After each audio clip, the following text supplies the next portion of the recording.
경제 대전망. 트렌드를 보면 경제가 보인다. 2025년 돈이 되는 키워드는?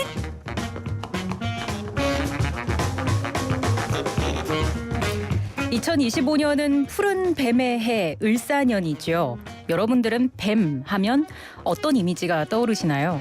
강인한 생명력과 풍요와 같은 긍정적인 이미지도 있지만 성경에서는 인간을 유혹하는 존재로도 묘사가 됩니다. 뱀만큼이나 다양한 의미를 가진 동물이 또 있을까 싶은데요. 불확실성과 변화가 많은 격변의 시대에서 뱀과 같은 기민함이 필요하다고 제안하는 책이 있습니다. 바로 매년 주목해야 할 소비 트렌드를 소개하는 책 트렌드 코리아 2025인데요. 2025년 새해를 맞아서 생생경제에서는 우리 경제의 흐름을 살펴보는 특집을 진행하고 있습니다. 오늘은 그 특집의 마지막 시간입니다. 올해 돈을 움직이는 키워드는 무엇일까요? 올 한 해 주목해야 할 트렌드들 살펴보겠습니다. 트렌드 코리아 2025의 공저자이자 서울대 소비트렌드 분석센터의 이혜원 연구위원님 모셨습니다. 박사님 안녕하세요. 네, 안녕하세요. 네, 설 연휴 잘 보내셨습니까? 네, 잘 보내셨습니까? 가족들이랑 모여서도 네. 이런 트렌드 키워드 이런 거 말씀하시나요? 네, 아무래도 그래요? 그런 이야기를 하게 됩니다. 보통 뭐라고 어떤 점에 많이 주목들을 하세요? 네, 요즘 아무래도 이 여러 가지 사회적으로 변화가 많고 그렇죠. 그럼에도 불구하고 올해 어떻게 살아야 될지 좀 다짐하는 자리가 아무래도 설 명절이다 보니까요. 네. 그러면 이러한 키워드들로 우리가 잘 살아볼 수 있을까라던가 이런 흐름들 사례들이 있는데 네네. 이거는 트렌드라고 어떻게 생각해라고 오히려 질문을 받는다거나 그런 일들이 있는 것 같아요. 아무래도 또 트렌드 코리아 공조자이시니까 많은 질문을 받으실 것 같은데 네. 오늘 저희 청취자, 시청자분들께도 많이 설명을 해주시면 좋겠습니다. 소비자학을 워낙 오랜 시간 연구하셨을 테니까요. 설 연휴 소비 트렌드도 궁금했거든요. 올해 특히 관심 가지셨던 설 연휴 소비 트렌드가 있었을까요? 네.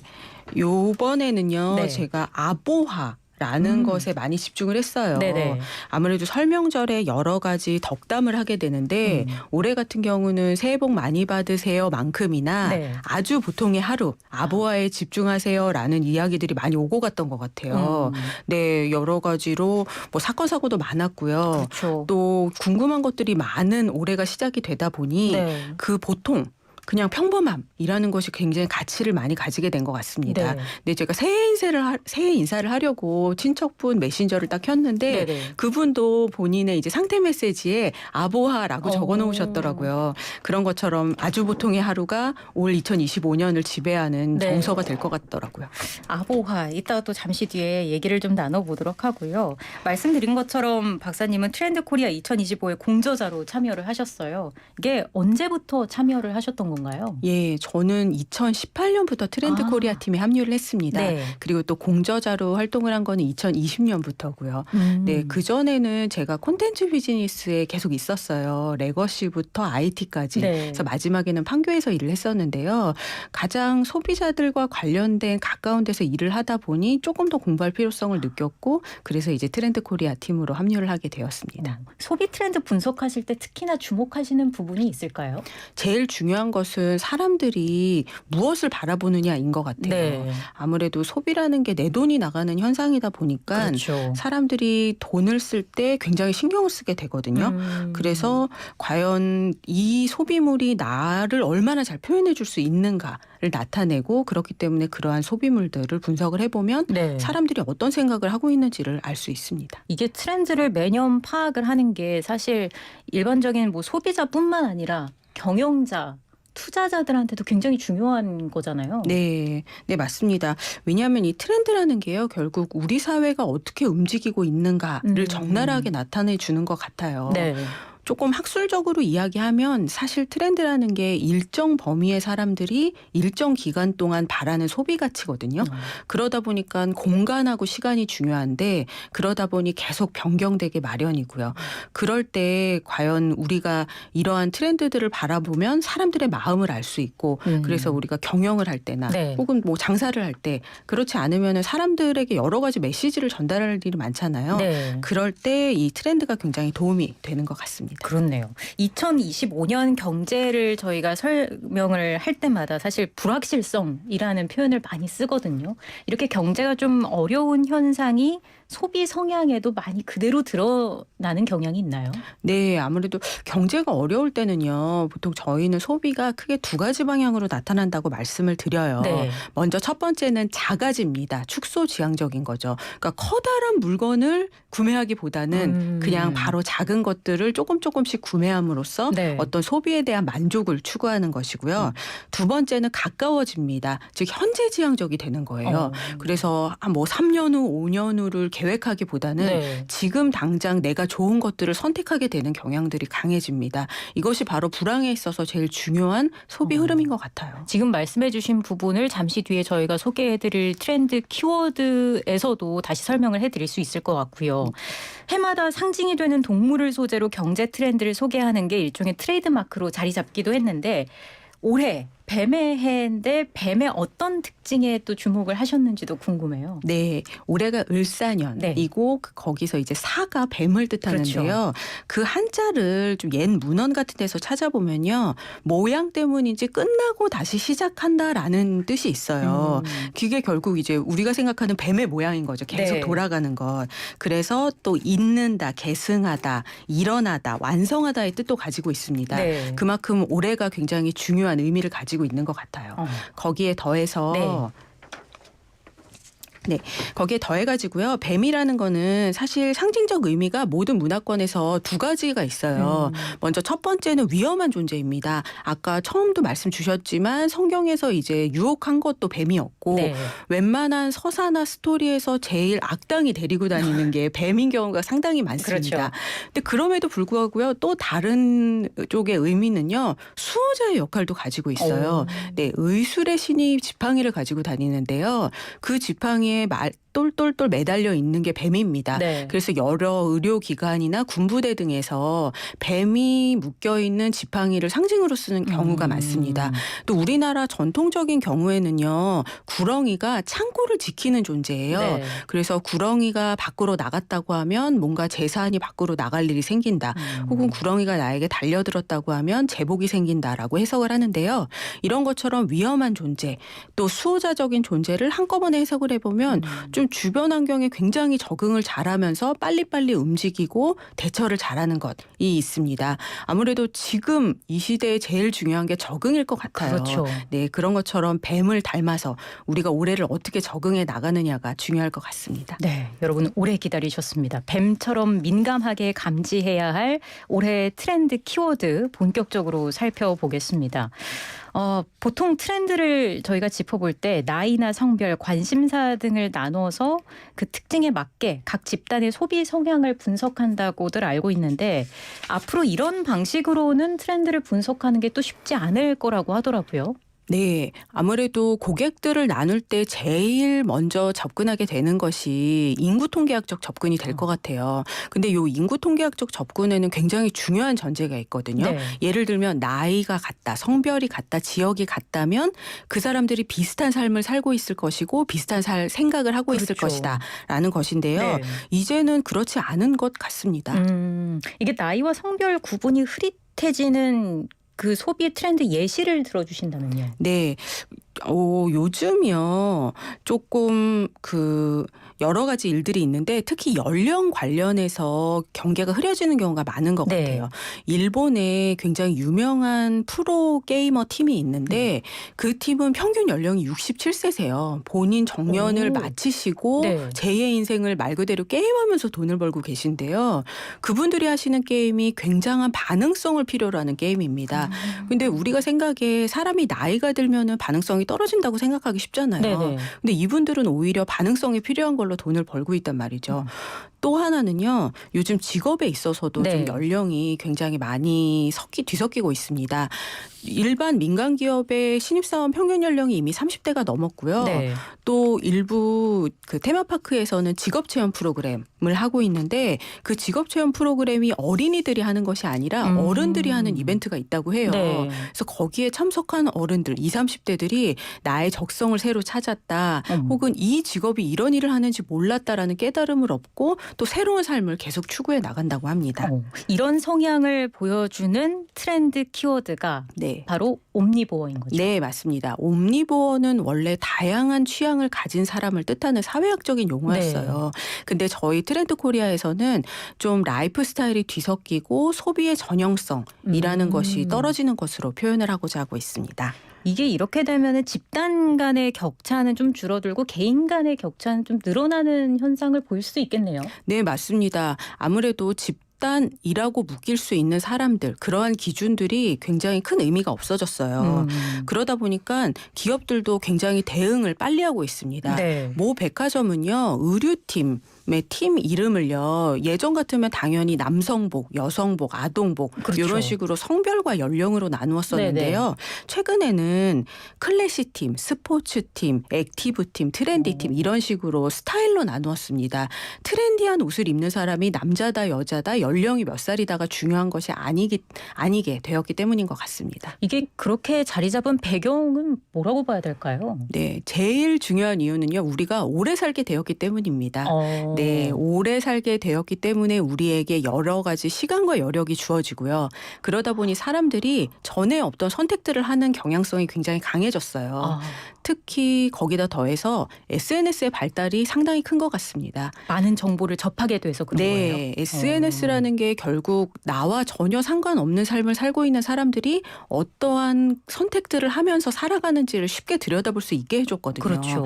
그런데 우리가 시간도 있고 여력도 있단 말이죠. 네. 그러니까 내가 이거를 지난번에 안 해봤는데 한번 해볼까라고 여러 가지 다양한 것들을 고르게 되는 거죠. 그래서일지도 모를 것 같아요. 개인의 취향과 성향에 맞게 커스터마이징하는 소비가 또 인기라고 하더라고요. 네, 맞습니다. 요즘은 개인 맞춤형이라고 네. 불리는 것들이 굉장히 많은데요. 그것을 저희가 토핑 경제라는 키워드로 불러보았습니다. 네. 요 토핑은 뭔가 부가적인 거잖아요. 그래서 그렇죠. 뭔가 상품이나 서비스의 본질적인 부분보다 추가적이고 부수적인 요소가 경제적 효과를 내고 있다라고 해서 토핑 경제라고 부를 수 있을 것 같습니다. 개인의 취향이나 성향에 맞게 맞춘 소비를 네. 얘기를 하는데 사실 생각해 보면은 저희가 뭐 요즘 유행하는 아이스크림 집에 가도 네. 토핑을 자기 입맛에 맞게 주문을 하고 네. 떡볶이도 마찬가지고 이런 것도 토핑 경제의 일환이라고 볼 수 있을까요? 네, 맞습니다. 그것들이 엄청난 외식업에서 성공 사례로 남은 이유가 네. 바로 그 소비자 본인들이 본인의 역할이 있고 그 역할로서 여러 가지 소비가 가능했기 때문인 것 같습니다. 이게 작년부터 굉장히 유행하고 있는 음료가 또 하나 있어요. 네. 아망추라고 해가지고 아이스티에 얼린 망고를 넣어서 먹는 것인데 맞아요. 사실 이것이 특정한 메뉴 이름이 아닙니다. 아이스티가 있고 망고 주스를 파는 가게에 가서 아이스티에 망고 넣어주세요. 뭐 시럽을 어느 정도 넣어주세요. 내가 원하는 대로 만들어서 먹는 것. 그것이 바로 소비자들에게 굉장한 즐거움과 큰 만족을 주고 있는 것 같습니다. 그러게요. 이게 소비자 입장에선 사실 내 취향에 맞는 제품을 구매할 수 있어서 좋기도 하고 기업 입장에서도 그런 어떤 옵션의 추가 요금을 책정을 하면 추가적인 수익을 얻을 수 있다는 장점도 있을 것 같아요. 네, 맞습니다. 그래서인지요, 요즘 산업에서는 모듈이라는 것이 굉장히 큰 화두가 되고 있는 것 같아요. 그러한 모듈은 가구에서도 나타나서 네. 하나의 가구를 사면 거기다가 계속 덧붙이면서 변형을 해가면서 가구를 계속 쓸 수 있고요. 요즘은 자동차 같은 경우도 목적 기반 차량 같은 것들이 모듈화 되어 있어서 내가 자동차를 사면 거기다가 내가 원하는 기능을 더할 수도 있고 또 구독을 할 수도 있고 이런 식으로 산업적으로도 이 토핑 경제라는 것이 중요한 화두가 되고 있는 것 같습니다. 네, 이렇게 트렌드가 변화하고 있는데 이렇게 되면은 이전에는 연령과 성별 이렇게 좀 나눠서 소비자 집단을 구분을 했다면 이제는 그런 구분이 많이 좀 무색해진 거잖아요. 이렇게 된다면 자영업자나 그런 기업들도 고민이 좀 깊어질 것 같아요. 전략을 새로 짜야 하지 않을까라는 생각도 들거든요. 네, 맞습니다. 그래서인지요. 요즘은 타겟팅, 소위 말하는 우리의 고객들을 찾아 나설 때요. 마이크로 세그먼트 전략이 굉장히 중요한 것 그게 같습니다. 뭐예요? 좁게 잡아야 된다는 거죠. 어. 예전에는 이 지역에 사는 20대 여성들을 모두 잡겠어라는 것이 목표였다면 지금은 우리 제품의 가치를 가장 잘 알아줄 수 있는 굉장히 좁지만 네. 취향, 니즈, 라이프 스타일을 찾아 나가야 될 것 같습니다. 그것에 대해서 저희가 COG 전략이라는 것을 제시해드렸었어요. 네네. COG는 센터 오브 그라비티, 즉 무게중심이라는 뜻이거든요.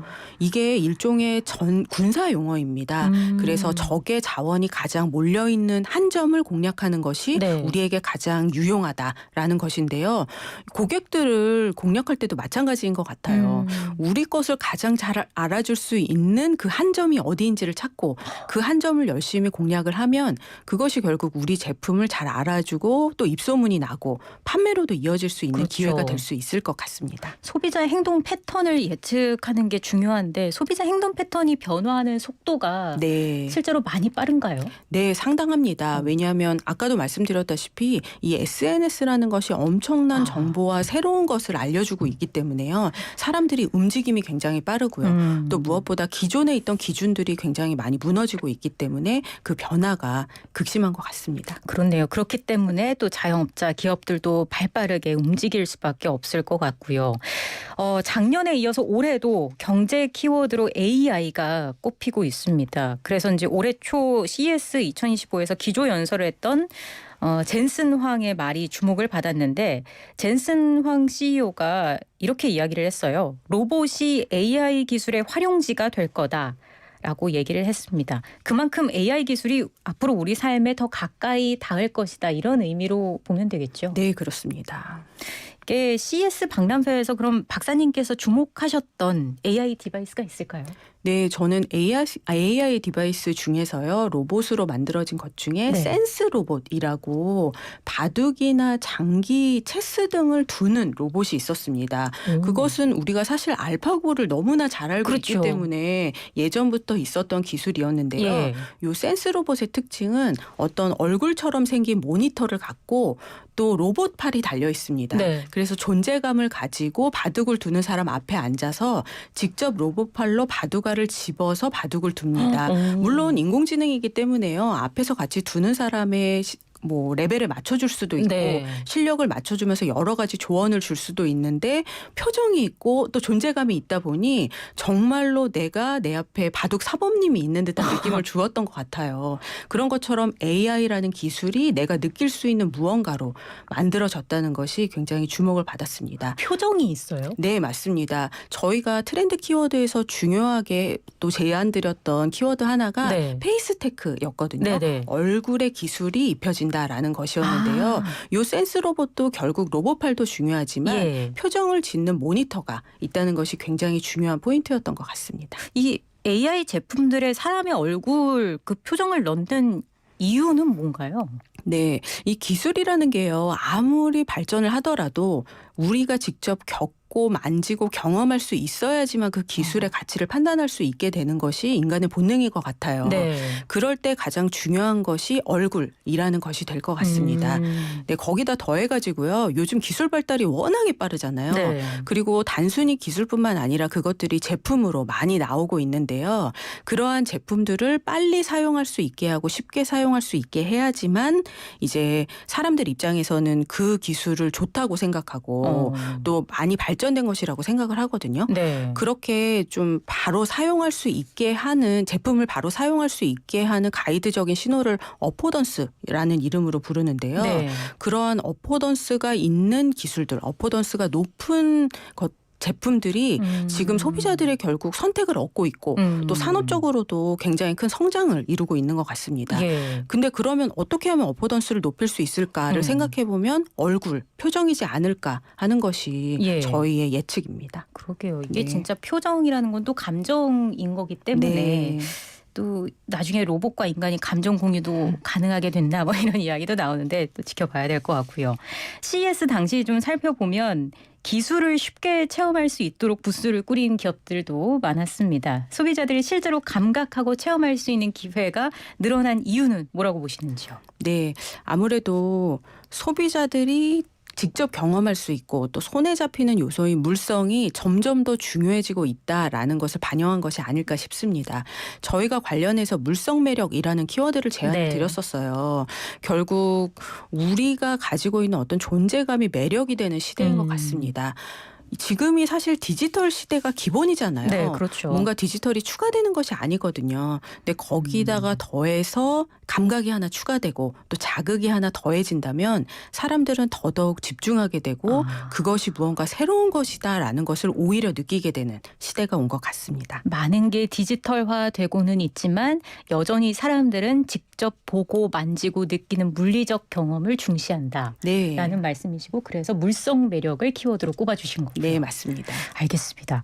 이런 최근 기업 간의 전략적 합종 연횡도 산업 트렌드 중 하나라고 하는데 이거는 어떤 키워드와 연결이 되는 걸까요? 네, 저희가 공진화 전략이라는 키워드를 제안을 드렸어요. 네. 한마디로 혼자만 잘 살면 재미없는 시대가 되었다라는 뜻입니다. 요즘 기업들은요, 파트너십은 기본인 것 같아요. 네. 거기다 더해서 여러 가지 협력을 개방적으로 많이 하고 있습니다. 제가 들어보니까 P&G 그룹은요, 예. R&D 를 C&D, 커넥트 앤 디벨롭먼트라고 해서 운영을 한다고 하더라고요. 네, 저희가 너무나 잘 알지만 사실 어떤 기업의 리서치라는 것은 굉장히 폐쇄적인 일이 될 수밖에 없습니다. 예. 우리가 무엇을 하고 있는지 적이 알아서는 안 되거든요. 근데 오히려 P&G는 커넥팅, 연결을 합니다. 네네. 그래서 경쟁 기업 또 관련 기업들과 함께 해나감으로써 사실은 목적은 확실하죠. 그 누구보다 빨리 좋은 제품을 만들겠다라는 것입니다. 이게 상호작용을 통해서 함께 발전하는 그런 현상을 만들어낸다는 건데 네. LG전자랑 삼성전자가 협업하고 네. 이런 것도 예시로 들 수 있겠네요. 네, 맞습니다. 이번에 보니까요. 혼다랑 소니가 전기차 개발을 하고 있고 네. 그것의 프로토타입이 나왔다고 해요. 혼다가 자동차 조립을 하고 또 요즘은 자동차가 단순히 이동 공간이 아닌 엔터테인먼트 공간이 되고 있기 때문에 그렇죠. 소니가 그 자동차 안에 있는 오디오 시스템, 비디오 시스템을 전부 설계하고 넣는 거죠.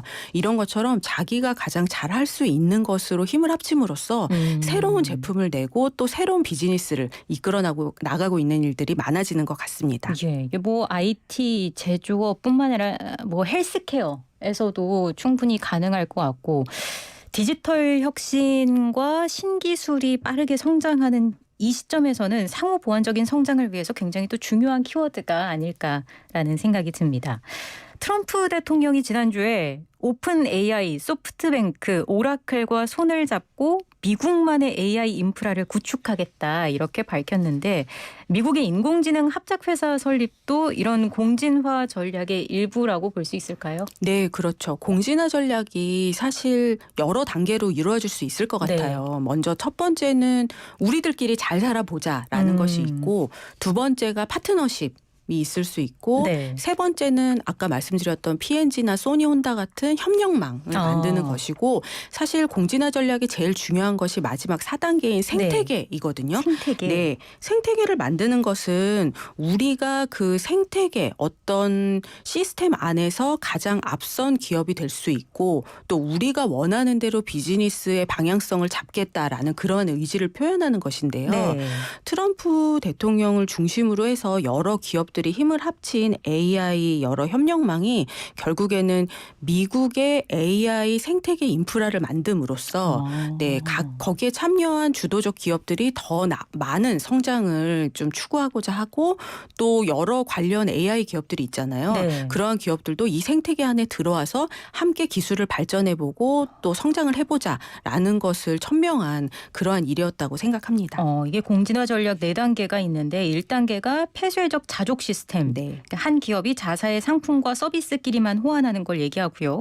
2단계 제한된 파트너십입니다. 2개 이상의 기업이 서로 파트너십을 맺어서 공생관계를 구축하는 단계. 3단계가 개방적 협력망. 이게 아까 저희가 얘기했던 삼성전자와 LG전자 네. 협력하는 경쟁관계에 있는 기업과도 파트너십을 구축하는 그런 단계인 거고요. 4단계가 바로 지금 강조해서 말씀해 주신 공진화 생태계입니다. 비즈니스의 다양한 주체가 참여해서 하나의 생태계를 구축하는 그런 단계를 말씀을 해 주셨어요. 저희가 2025년 트렌드 키워드 5가지를 지금까지 짚어봤는데 옴니보어, 토핑경제, 페이스테크, 물성매력, 공진화 이렇게 있습니다. 최근 젊은이들은 어떤 키워드에 많이 좀 공감을 하고 연세가 있으신 분들은 어떤 점에 공감을 하실까요? 네, 아무래도 젊은 세대는 토핑 경제에 많이 공감을 하시는 것 같습니다. 이 토핑 경제에서 제일 중요한 게 소비자들이 자신의 역할을 찾는 것이거든요. 그러다 보니 주체적으로 소비하고 싶은 젊은 세대일수록 무언가를 더해서 경제적 효과를 내고 싶어 하십니다. 네. 또 전통적인 조금 나이가 있으신 세대분들은 공진화 전략에 굉장히 많은 관심을 가지십니다. 공진화라는 것이 다른 기업들과 함께 함으로써 나의 역량보다 더 커지는 시너지 효과라고도 볼 수 있거든요. 조금 더 거시적으로 사회를 바라보시는 분들 입장에서는 네. 공진화 전략이 굉장한 새로움으로 다가오시는 것 같습니다. 알겠습니다. 이렇게 해서 2025년 트렌드 키워드 5가지 짚어봤습니다. 2025년 경제 대전망 특집 마지막 시간으로 트렌드 코리아 2025의 공저자이자 서울대 소비 트렌드 분석센터의 이혜원 연구위원님과 올해 소비 트렌드 짚어보고 있는데요. 나머지 키워드 5개도 바로 이어지는 2부에서 짚어보겠습니다. 저희는 잠시 광고 듣고 오겠습니다.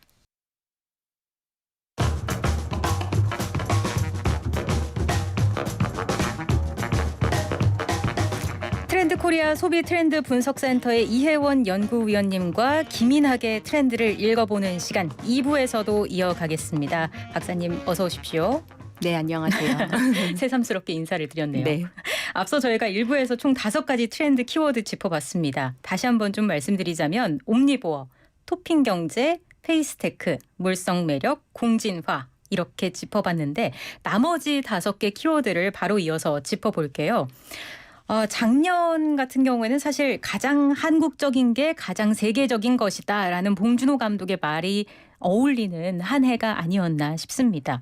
K컬처의 스펙트럼이 참 넓어졌거든요. 박사님도 이 트렌드에 주목을 하셨다고요. 네, 맞습니다. 그래서 저희는 그것을 그라데이션 K라는 이름으로 붙여봤어요. 그라데이션 K. 네, 우리나라 K적인 것이 네. 이렇다 아니다 1과 0으로 딱 나누는 것이 아니라 연속적으로 파악을 해야 된다라는 의미입니다. 이게 다양한 어떤 문화적인 요소가 점점 한국 사회에 자연스럽게 스며드는 뭐 그런 현상으로 봐도 될까요? 네, 그런 흐름이 첫 번째. 네. 두 번째 흐름은 K적인 것, 우리나라적인 것이 네. 외국, 글로벌적으로 또 점점 더 스며들어 나가는 것까지 포함합니다. 지금 생각나는 게 로제 씨의 아파트. 네, 노래. 맞아요. 네, 그 노래 생각해보면 참 재밌죠. 그렇죠. 한국분과 미국분이 같이 노래를 부르셨고 예. 우리나라 게임을 주제로 했지만 그러니까요. 노래는 전부 다 영어로 되어 있습니다. 외국 빌보드 차트에 역주행까지 하고 있고요. 맞아요. 전 세계의 많은 사람들이 그 아파트라는 굉장히 한국적인 단어를 모두 따라하고 있는데요. 네. 그렇다면 그 노래가 과연 팝송인가? 라고 생각해보면은 또 그렇지는 않은 거죠. 근데 그렇다고 이 노래는 분명히 우리나라 노래다. 이 노래 덕분에 우리나라 회사가 돈을 벌고 있다라고 또 좁게만 생각하기에는 부족합니다. 네. 이런 것처럼 요즘에는요. 여러 가지 것들이 그라데이션, 연속적인 것으로 한국적인 것을 설명할 수 있게 되고 있는 것 같습니다. 이게 최근 또 등장한 K-팝 그룹 보면 한국인이 한 명도 없는 그룹도 있더라고요. 네. 이것도 하나의 예시로 들 수 있을까요? 네, 맞습니다. 한국적으로 육성되어서 한국적인 프로덕션을 받고 있음에도 불구하고 네. 한국인이 한 명도 없는데 K-팝 그룹이라고 부를 수 있을 것인가에 대한 질문들이 나오고 있는 맞아요. 거죠. 한국적인 것에 대한 수요가 늘어나고 있는데 이런 현상이 우리 경기에는 어느 정도 긍정적인 효과를 불러올 수 있을까요? 네, 저는 이것이 한국의 경제를 오히려 더 스펙트럼으로 확장시키는 효과를 줄 수 있을 것이라고 생각합니다. 물론 한국적 한국적인 것, 우리나라 물건들이 수출되고 우리나라 서비스들이 외국에서 많이 쓰게 되는 기존의 입장에서의 한국이 외국적으로 많이 스며드는 것 뿐만 아니라요. 지금 우리나라에도 굉장히 많은 외국인 분들이 살고 계세요. 네. 그러한 분들이 단순히 특정 업종에 종사하는 노동자분들만은 아닐 것입니다. 한 명 한 명이 모두 경제인으로서 소비 활동을 하고 있다 보니 그분들이 하시는 활동들이 모두 국내 총생산에 더해지고 있거든요. 그러다 보니 한국적인 것이 점점 늘어나고 있는 것 같습니다. 그래서 저희는 이런 말씀 꼭 드리고 싶어요. 네. 사실 우리의 고객 중에 외국인이 있다. 이 라디오를 듣고 계신 분들 중에서도 외국인 분들 그렇죠. 무조건 계실 것입니다.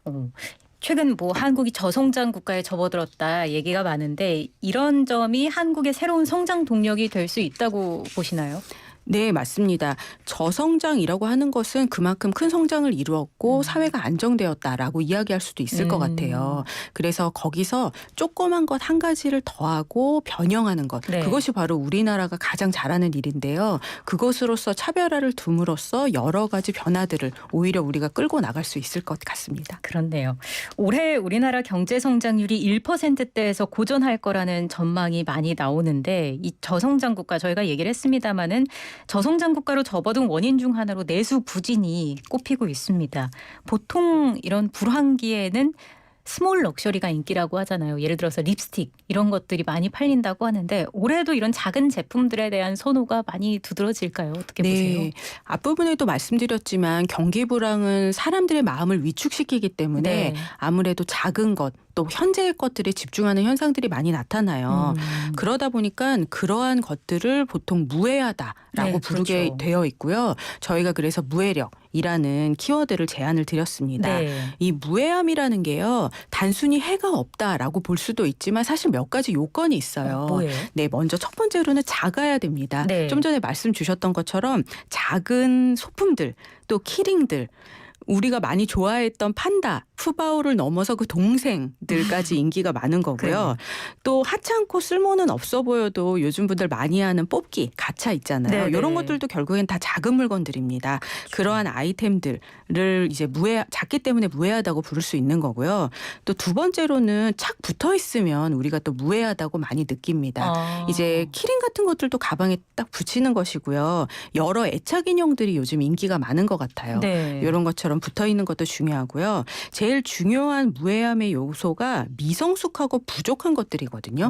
좀 대충 그린 이모티콘 많이 쓰시잖아요. 네. 거기다 더해서 반려동물, 반려식물에 더한 반려돌, 일반 돌을 반려로 쓰는 것들. 요렇게 작고 착 붙어 있고 미성숙한 것들이 무해하고 이러한 것들은 아무래도 올해 네. 여러 가지 우리 눈에 많이 보이는 소비물들로 나타날 것으로 예상되고 있습니다. 이런 무해한 것들이 왜 이렇게 인기를 끄는 거예요? 아무래도 나를 괴롭게 하는 것들이 너무나 많기 때문인 것 같아요. 그러다 보니 나를 괴롭게 하는 것들 어쩔 수 없으니 잠깐이라도 나에게 해를 주지 않는 것으로 도망가고 그것으로 마음의 안정감을 얻으려고 하는 거죠. 네, 근데 또 저희가 조금 더 조사를 해보니까요. 재미있게 느꼈던 게 이 무해함이라는 것이 결국 권력감의 반영인 것 같아요. 네. 내가 컨트롤할 수 없는 게 내 주변에 너무나 많다 보니 내 주변에 약한 것들을 둠으로써 그것들을 조금씩 통제하면서 나의 권력감을 해소해 나가는 거죠.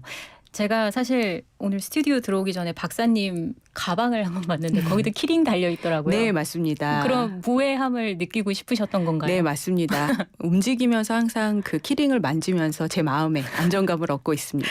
저 같은 경우는 제 아이가 이제 21개월이 됐는데 굉장히 작고 무해하다는 생각을 많이 하거든요. 네. 다른 이 아기를 보고 있으면 잡생각도 들지 않고 마음이 굉장히 정화되는 느낌이 있어요. 이것도 무해력과 좀 연관질 수 있겠네요. 네, 맞습니다. 사실 무해함에 끌리는 거는 우리 인간의 본능이고요. 그것이 바로 베이비 스키마라고 하는 그런 자극 때문입니다. 포유류는 어렸을 때 오랜 기간 동안 성인의 보살핌을 받아야지만 어른이 될 수 있어요. 그러다 보니 포유류 아기들은 무해함으로 본인을 두르고 있고요. 그래서 우리 어른들은 압니다. 이 아이를 열심히 보살펴 주더라도 나에게 전혀 문제가 생기지 않는 것을요. 네. 그러다 보니 그렇게 아기처럼 작고 하얗고 통통하고 말랑말랑한 것들을 보면 우리 어른들, 일반 사람들은요. 당연히 마음이 끌리게 되고 그쪽으로 집중을 하게 됩니다. 이게 반사적으로 하나의 심리적인 안정지대를 만들어주기 때문이다라는 취지의 말씀을 아까 해주셨고 네.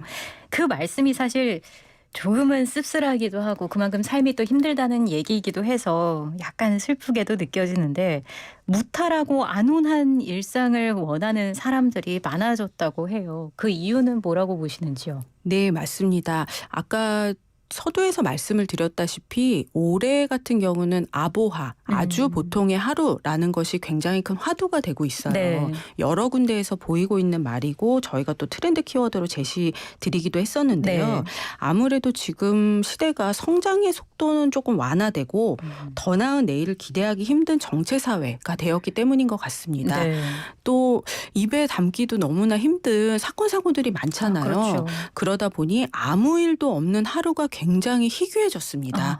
그러다 보니 그런 날들을 우리가 우연히 겪었을 때 네. 와, 오늘 정말 너무 좋았다. 너무 감사하다라고 오히려 사람들이 이야기하게 되는 거죠. 저도 사실 매일 아침에 일어나서 늘 입 밖으로 혼잣말로 하는 게 있는데 오늘 하루도 잘 일어날 수 있게 해주셔서 감사합니다. 오늘도 무탈하게 보통의 하루를 보낼 수 있게 해주세요.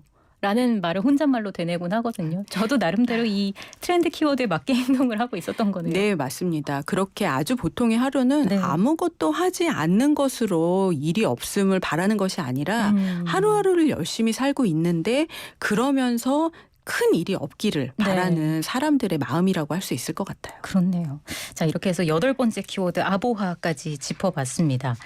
더 나은 내일보다는 안온한 오늘을 위해 살아가는 이런 생활 트렌드 영향 때문인지 자기 개발에도 새로운 흐름이 생겼다고 합니다. 이전에는 사실 뭐 최근까지만 해도 갓생이라고 해서 갓 그리고 인생을 더한 그런 합성어, 신조어였는데 하루하루 계획적으로 열심히 산다는 의미의 단어였습니다. 근데 이거를 강조를 했었는데 새로운 흐름이 또 생긴 것 같아요. 네, 맞습니다.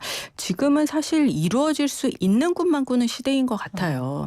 그럼에도 불구하고 우리가 어제보다는 나아지고 싶거든요. 네. 이러한 상황에서 어떻게 하면 우리가 조금 더 밸류업이 될 수 있을까 그런 것들을 고민하게 되고요. 그런 것들을 원포인트업 하나만이라도 올려보자라는 키워드로 저희가 제시를 드렸습니다. 이게 도달 가능한 어떤 목표를 하나 잡고 네, 계속 하나씩 성취를 해 나가자라는 의미인 거예요. 네, 맞습니다. 밸류업 말씀을 해주셨는데 사실 이게 주식시장에서도 많이 좀 쓰이는 단어잖아요. 이게 네. 개인의 삶에서도 밸류업이 중요한 화두로 떠올랐다 이런 말씀이신 거예요. 네, 맞습니다. 기업의 밸류업이라는 게요. 지속적으로 수익을 창출하고요. 또 그로 인해서 기업의 주인인 주주들에게 환원도 꾸준히 하는 것을 뜻하는데요. 그것이 개인으로 생각을 해보면 일종의 강소기업처럼 한 명 한 명이 살아가는 것 같아요. 네. 강소기업이라는 것이 내가 감당 가능한 범위의 비즈니스를 오랫동안 해나가는 회사들을 이야기하거든요. 이런 것처럼 이제는 내가 더 잘 살기 위해서 머리끝부터 발끝까지 바꿔보자라는 것보다는 네. 내가 제일 잘하는 것을 혹은 내가 제일 잘하고 있는 것을 계속해서 지속해 나가면서 하루에 한 개씩만 혹은 하루에 1%씩만 조금씩 성장을 도전해보자라는 의미가 있습니다. 그렇군요. 자, 마지막으로 주목할 키워드 짚어보겠습니다. 기후 감수성입니다. 이제는 뭐 지구 기온이 끓는 수준에 도달했다라는 말도 있고요. 기후 위기는 더 이상 다가올 위기가 아니라 이미 우리 삶에 닿아 있는 현존하는 위험이 됐습니다. 이런 변화가 우리 소비 트렌드에도 영향을 주고 있죠. 네, 이제는 지구를 차갑게 하는 일은 불가능한 것 같아요. 또 글로벌적인 여러 기후 협약들도 의미가 많이 없어지고 네. 있고요. 이런 시대에는 변화하는 기후를 빨리 인식하고 대응하는 것이 기업이나 개인의 역량이 될 것 같습니다. 이게 지속 가능한 제품을 찾거나 뭐 친환경적인 소비에 관심이 높아지는 것도 이것과 다 이 맥락이 이어지는 거겠네요. 네, 맞습니다. 그래서 저희가 기후 관련된 키워드는 기후 감수성으로 표시했어요. 그러한 친환경적인 어떤 행동들을 빨리 알아차리고 네. 그러한 감수성을 높이는 것이 중요하다라는 뜻입니다. 이걸 뭐 구체적인 예시가 뭐 있을까요? 네, 요즘 같은 경우는 먹거리들이 굉장히 많이 바뀌고 있어요. 아무래도 우리나라의 여러 농산물들 또 해산물들이 예전 사과 하면은 대구 경북이었는데 지금은 뭐 강원도 네. 산으로 많이 올라왔다고 하고요. 또 오징어 같은 경우도 동해에서는 이미 잡히지 않고 있잖아요. 그렇게 사회적 자연 환경적으로 변화가 많이 되고 있는데 네. 언제까지나 예전에 것들로만 무조건 사과가 안 나와서 문제이다 혹은 오징어가 안 잡혀서 문제이다라기보다는 또 덕분에 새롭게 재배하게 된 애플망고 같은 열대 과일들도 충분히 있거든요. 네, 그런 것들로 새로운 산업을 발전시켜 나가고자 하는 그런 마음들이 중요할 것 같습니다. 그렇군요. 자, 이렇게 해서 10번째 키워드 기후 감수성까지 짚어봤습니다. 책 출간 이후에 시간이 꽤 흐르지 않았습니까? 그 사이에 당시 전망했던 것과 달라진 점이 좀 있을까요? 네, 저는 달라졌다기보다는 굉장히 강화된 점이 있는 것 같습니다. 어떤 거요? 네, 키워드 중에서 뒷부분에 말씀을 드렸었는데요. 네. 아보하라고 해서 아주 네. 보통의 하루가 더더욱 중요해진 것 같습니다.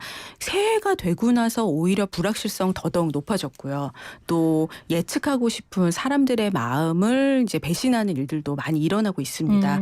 그러다 보니까요, 사람들이 무언가 변화를 추구하고 큰 성장을 바라기보다는 그저 하루하루 열심히 살자. 그러한 개인의 힘들이 굉장히 중요해진 것 같고요. 그것들이 여러 기업들의 움직임에도 많이 나타나는 것 같아요. 네. 새로운 사업을 벌이고 피보팅을 하고 확장을 하기보다는 잘하고 있었던 것들을 더 잘하는 것으로 올해 여러 가지 계획들 또 전략들을 세우고 있는 것 같습니다. 지금 듣고 계신 청취자 여러분들 중에서도 많이들 공감하실 것 같고요. 어떤 제가 댓글 하나를 봤는데 가끔은 책보다 실제 트렌드 변화가 더 빠르게 느껴진다라고 하시는 분들도 계시더라고요. 박사님께서는 글쎄요, 새로 추가하고 싶은 그런 키워드도 있을까요? 네, 저는 추가적으로는요. 의미를 조금 추가하고 싶은 것들이 네. 있어요. 이제 뭐 일종의 토핑 경제의 일환이기는 한데 네. 최근에 구독이라는 것들이 굉장히 많이 이루어지고 있는 그렇죠. 것들이 많이 주목이 되고 있습니다. 네. 그러한 구독이 두 가지 의미가 있는 것 같아요. 첫 번째로는 내가 한 달에 내야 되는 어떤 돈이 적어지는 것. 그것이 이제 불황기에 굉장히 많이 이루어지고 있는 것들도 있습니다. 거기에 더해가지고요. 보통 구독이 되는 것들이 가구나 자동차처럼 내구재들이거든요. 그러한 내구재들을 더 이상 떠안고 살고 싶어하는 소비자들이 줄어들고 있는 것 같습니다. 네. 구독을 통해서 내가 사용하는 것만이 중요해진 것 같아요. 그러면 그러한 사용들을 하루하루 어떻게 해나갈 것인가가 중요할 것 같고요. 거기에 숨겨져 있는 소비자들의 니즈는 어떤 것들이 있을까를 올 한 해 동안 조금 더 지켜보고 싶습니다. 알겠습니다. 마지막으로 푸른 뱀처럼 기민하게 트렌드를 읽고 계실 우리 청취자분들께 남기실 말씀이 있다면 한 말씀 해주시죠. 네, 과거 아날로그 시대에는요, 제일 중요했던 게 안정성과 지속성이었던 것 같습니다. 근데 한 20년 전부터 디지털이 발달을 하고 또 최근 인공지능이 주도하고 있는 현재에는요, 변화나 적응력이 핵심 경제력이 된 것 같습니다. 이러한 변화의 소용돌이가 그 어느 곳보다 우리나라가 상당히 큰 것 같아요.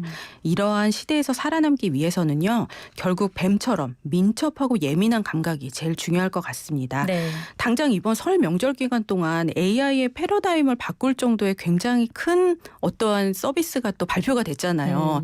그것으로 인해서 기존의 회사들의 여러 가지 영향을 주고 있는데요. 지금까지 우리가 알고 있던 것들을 바탕으로 해야 되는 것은 맞습니다. 네. 거기에 더해 무엇을 어떻게 바꾸어 나가야 할 것인가에 대해서 고민하는 하루하루가 되면 좋을 것 같습니다. 네, 알겠습니다. 오늘 말씀 여기까지 듣겠습니다. 지금까지 트렌드 코리아 소비 트렌드 분석센터의 이혜원 연구위원님과 함께했습니다. 오늘 말씀 잘 들었습니다. 네, 감사합니다.